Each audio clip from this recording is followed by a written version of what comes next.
Hi, I'm Pamela Cook, host and producer of the Writes4Women podcast. And I'm Claudine Tinellis from Talking Aussie Books. We've joined forces to bring you a series of exciting interviews from the recent Romance Writers of Australia conference in Fremantle. Chatting with authors whose work ranges from historical and contemporary fiction, crime and rural romance, rom-coms and domestic thrillers. We wanted to know what being part of an organisation like the RWA meant to each of them. And the impact it had on their respective journeys to publication. We had a blast chatting to these brilliant women and can't wait to share the results. So tune in to Writes4Women and Talking Aussie Books over the next 8 weeks for these fabulous episodes. Happy listening.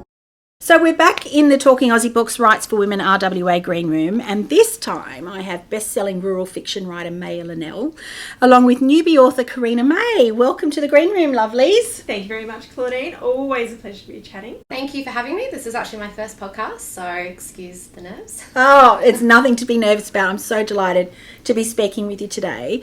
And it's so lovely to be seeing each other in person, to be honest. I mean, it's been a long time for a lot of people. Yeah, I actually came firstly in 2019 and I knew no one. So the contrast now of the next in-person event for me personally is I now have a whole support group of writers that I call friends. So it's so nice to catch up in person. Wonderful.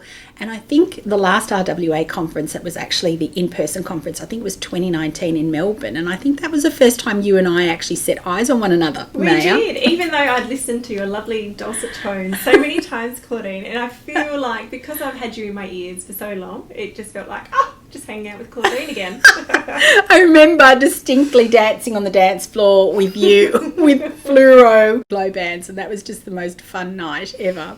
I've had a couple of cheers with friends for our 3-year anniversary because we did meet at the 2019 conference, and it's lovely. like, it's nice. It's like happy 3 years. So Karina, how long have you been a member of RWA? So it was 2019 your first conference, but were you a member before that? Yeah, well actually I did a course at Australian Writer Centre, and they recommended RWA just for a sense of community. And I think it's a great organisation even if you don't write romance. As a bonus, I do write rom-com, so it's a great fit. So I think I joined in 2018 and then attended my first conference 2019, and honestly it's like the resources and the people, it's so helpful in what can be sometimes quite a lonely, path in industry writing. Yeah, absolutely. I think that's the misconception that you can only join Romance Writers of Australia if you actually write romance. And I think there are a lot of people in the organisation that don't actually write romance, right? Absolutely. There's so many valuable connections because writers are writers are writers. And that commitment to craft and dedication to putting your bum on the seat and putting down words, if you can be in a room full of people, surround yourself with, I think there's 280 people here this weekend. Everyone is investing in their craft. So they're committed to getting some good stuff out of the weekend and doing some socialising and having a bit of fun with it as well. Yeah, absolutely. In the session that we recorded previously, somebody said that the RW women write hard and party harder. I may have had a kebab at 12 a.m. last night. Maybe. It's an unconfirmed rumour. Okay. Karina, you've got a new book coming out this year, haven't you? Yeah, I've got a book out with Escape, an ebook Under the Influence, which is a rom-com coming out September 1. So I'm very excited, it being my first book. And I have been lucky enough to sign another deal for next year with Pam Macmillan for 2 other romantic comedies, which will hopefully be end of 2023, I think, and maybe early 2024. So still waiting for dates, but it's been great because I've been obviously on my desktop and toiling away for years, and then suddenly it feels like it's happened for me. Yeah, it's really, really lovely time. Yeah, I'm really excited for you. Thank you. Congratulations. That's brilliant news. Thank you. Maya, tell me about the benefits to you of being a member of RWA. Well, Claude, I think the first thing was, so I signed up in 2017 and I started entering competitions.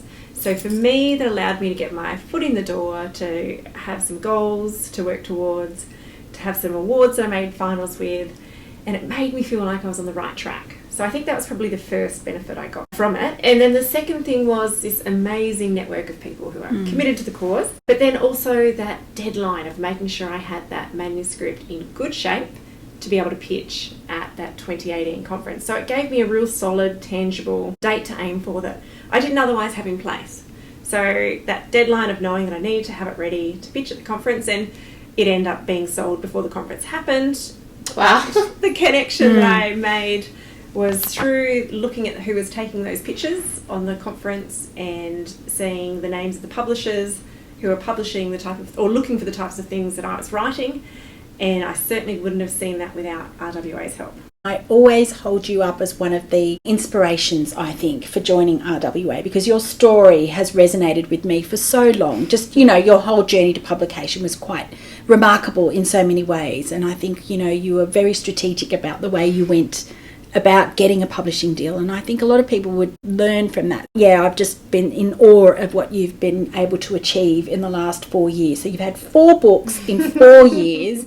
The terrific McIntyre sisters. I've loved every book, and I have to say that I loved your last book even more than I thought was possible. Thank you, Claudine. So tell me how you're feeling now that you're at the end of that road.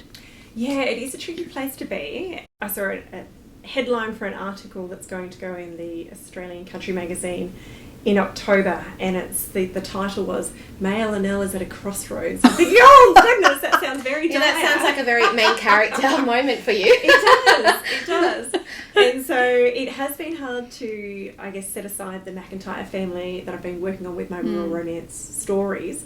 But I guess the good thing is there's new beginnings and a whole new cast of characters just waiting for me to explore. And the other thing I thought with the romance writers that was beneficial was I put my hand up to volunteer really early on. So coming to the conferences, this is my 3rd one this year, and I've been on the registration desk for a little stint every time. And that's given me something to do when I didn't know many people. And I joined the blogging team, so I got to stick my hand up for a very valid reason to chat to established authors about their writing process and picking their brains on, you know, how they do what they do and what resources they use, which was wonderful. Also, just, I guess, being in that Facebook group as well and taking the tips and that aspiring loop where they send out the emails and they have the author for the day or for the weekend who answers questions. Those are resources that you don't just pick up everywhere, and for a relatively cheap fee. I can't, whether it's $100 a year or similar to that, you get a lot of value out of that. And the courses that they offer, I've taken a few of those as well. Yeah. Just invaluable. Yeah. I think volunteering is the one thing that is terrific about this organisation as well, that you actually get to learn a lot about the way such a big organisation actually operates. And obviously you do rely on volunteers, and I think I'm the queen of volunteering. I always seem to be putting up my hand to do stuff that I don't actually have time to do. But, you know, volunteering is a way that many people feel they can give back to the community that has given lots to them in many ways. So it is a terrific aspect of this organisation. Karina, I want to go back to you and I want to ask you, what has been the most memorable or embarrassing moment so far as an author? Well, do you know what? I actually got my deal with Escape through the RWA pitching. I think I pitched, it was the 2019 conference, and although they didn't take that manuscript, that opened the communication and the dialogue. So I don't think it's one particular moment, but I do find myself a ball of nerves for every pitching event. And to be honest, you know, pitching is going on right now, and I'm crossing my fingers for so many friends, and I'm kind of relieved that I'm not there rehearsing because it just always comes out a mess. I literally want to be able to, you know, read from a script or a phone to make sure I'm getting my point across. But I think at the end of the day, it comes down to having a nice rapport with whoever you're pitching to. Yeah, I think it's just the stress and that comes with pitching, but then having the opportunity to do it here is amazing, to be face to face with publishers. Yeah, I agree with you. Okay, Maya, what's your most embarrassing moment as an author?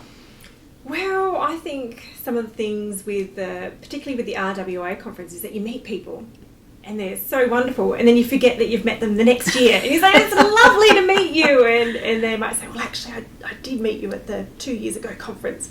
So I guess that's probably embarrassing, but I know that I'm not alone, and I know that everyone can be forgiven for looking down at the different lanyards that you wear with your name on it, just to double check that you are indeed who you think you're speaking to. So they're very helpful, and I do appreciate it when the lanyards are out and about. But I think that's one of the things that you kind of go, oh, of course I know who that is, and you kick yourself. Yeah. I find the flip as well, where you might have been following someone on Instagram and you think you've met them, and then you know too much about, how's the structural edit going? I'm not sure. Have we met? Just very intimate very quickly. Karina, who is your biggest author crush and why? I want to say an Australian author, but she might listen. But yeah, I think probably Jessica Detman. I love her voice and she is a very funny writer. So she lives locally to me. I may have seen her out in public before and been too embarrassed to kind of go up to say hello. But I love supporting Australian authors, which is why I love your podcast so much, Claudine. Yeah, I think there's no one funnier to me than Jessica Detman. And then I'm crushing on Claire Fletcher, who has a new book out, 5 Bush Weddings, which is incredibly funny. I wasn't expecting it to be as funny. And so, yeah, she's quickly becoming a favourite author as well. Yeah, fantastic. Jessica Detman is launching Claire Fletcher's new book. Yeah, so I'm going to that. Sydney. And so I'm going to be starry-eyed, like, I don't know where to look. Rub off on me, this genius. What about you, Maya? Well, Claude, one of the people that I've been following from ever since I decided to start trying to write a book was Jane Harper. Yeah. And she's this wonderful success story, of course. I think everyone's probably read a Jane Harper book by now. And I love that she was a journalist, and I loved that she also decided it was really important to put some scaffolding underneath her with taking writing courses. Because as a journalist myself, I thought, well, I know how to write. I've been paid to write for many years, but this whole author gig, you know, it's a little bit foreign to me. What do I do? Listen to lots of podcasts like Talking Aussie Books. And I heard Jane being interviewed and said, geez, go out and get yourself some training, because you don't expect a tennis player to jump onto a court at Wimbledon just because they've got natural talent or they've done a little bit of backyard tennis. Do some training.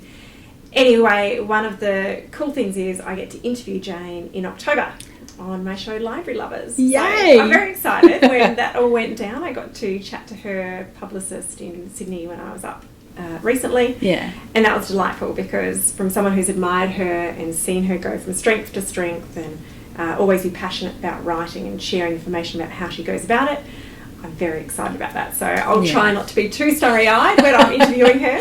But I think you did a lovely job in your interview too, and I know you are a fan as well, Claude. I am. She is genuinely my favourite Australian author. And I say this because, I mean, I have lots, and it's almost like choosing your favourite child when I say favourite author. But because I write in that genre and in that space, she is somebody I wish to emulate in many ways. And I did have the great fortune of being able to interview her a couple of years ago after her last book came out, and she was just such a joy.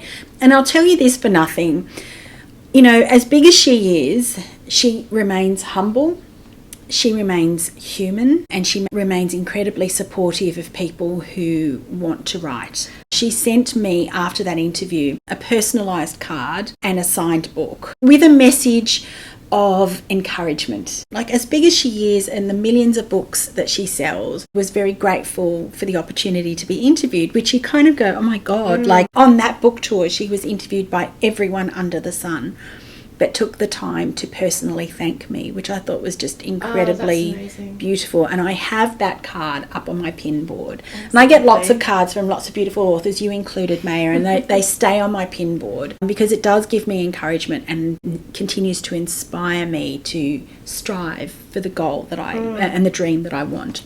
So yes, I do love Jane. I was going to say, I know that she's incredibly supportive of aspiring and new authors. I attended a Zoom book launch last week for Miranda Luby. She's got a YA, Sadie Stars, starting over.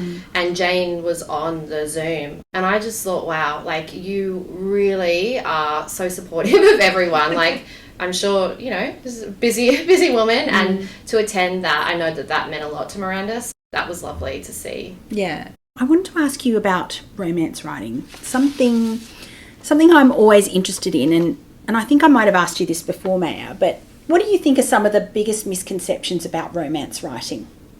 I think people like to quickly jump on the bandwagon to trash romance, which, as someone who writes rural romance, you know, you do find that disheartening. But I think it's really nice when they do pick up a book and give it a go and go, oh, really liked that. Oh, that was nice to finish with a smile. And I think everyone wants to be loved. People want connection. Yeah. And so you look at the different people that have been married 3 or 4 times, they're still looking for love. And I don't think that ever goes away, that desire to want to be loved, whether it's, by your child, by your parents, by your friends, or by a romantic partner. There's so many different forms of love, and I think it should be celebrated and embraced and not denigrated.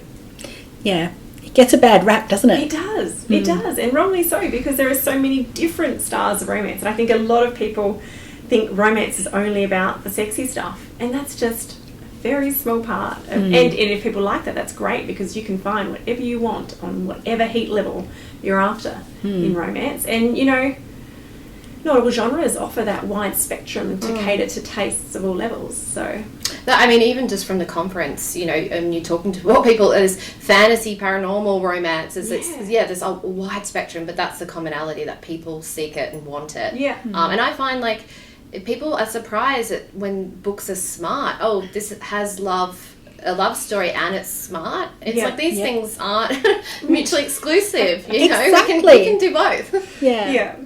What I really love about your books, Maya, is that very thing, Karina, and I think you've put it so eloquently, that they are smart. You explore issues that are relevant in today's society, that are relevant to rural communities. These are, salt of the earth people, and often these are real issues, like climate issues or issues that people genuinely experience in rural living. And I'm just so in awe of people like you, Maya, who are writing smart books that are sometimes sexy and sometimes, beautiful love stories in the midst of that. Because I think you're right, we all do want to be loved. And look, isn't love what makes the world go round? Absolutely. Thank you, Claudine. That's very kind of you. And Karina, can you tell us a little bit more about your book? Yeah, sure. So, Under the Influence is about a career girl, Louise Lane, who is at a crossroads, and so in a kind of very eat, pray, love move, goes to Peru and, has the trip of a lifetime that doesn't, completely go as planned. Yeah, travels around Peru, has a lovely romance, Machu Picchu. So I like to write lively love stories for wanderlusters. So I always like to escape and travel, and I do, I'm a big fan of a holiday romance. So I think, incorporating travel into the story, it's when you're feeling light and free and you're really highly observational and you're saying yes to things. So I was trying to encapsulate that in the story, I think, especially because the bulk of it was written during COVID lockdown time. So I was looking for an escape, and I went to Peru in 2018, so I was able to really escape through the pages, as cliche and corny as that sounds, but that's what happens. So well, I love it. I think it's brilliant. Now, we're probably running out of time, but what I wanted to ask you both before we finish up today was, for the benefit of the listeners out there who might be thinking about writing romance, who are interested in writing romance, or who are interested in joining an organisation like RWA, what tips would you give them? I'd say go at it. Go as hard as you can. Quickly get your credit card out and join, because the benefits far outweigh the small financial fee, and it's tax deductible. Victoria Perman had said to me when I first met her at a library talk back in 2017 that if you're writing anything that's got a hint of romance through it, join the RWA, and you can take what you need from the organisation in terms of the workshops and the opportunities, and you use it to suit what you're writing. So I think I highly recommend it. And every author talk that I do, pretty much, I will mention RWA, because I hadn't heard of it until she mentioned it specifically. Now, I can't believe that I hadn't heard of it before then. But it came as a bit of a light bulb moment to hear that there was a conference every year, COVID willing, where you got to meet up with other writers, you get to have champagne and talk about books with people that love them just as much as you do. Fantastic. What about you, Karina? Yeah, I think the same. Just go out and do it. And I think I was quite nervous as to, being accepted into the community, because I was unpublished, or I hadn't even finished my first manuscript, but that was really the community and the accountability I needed.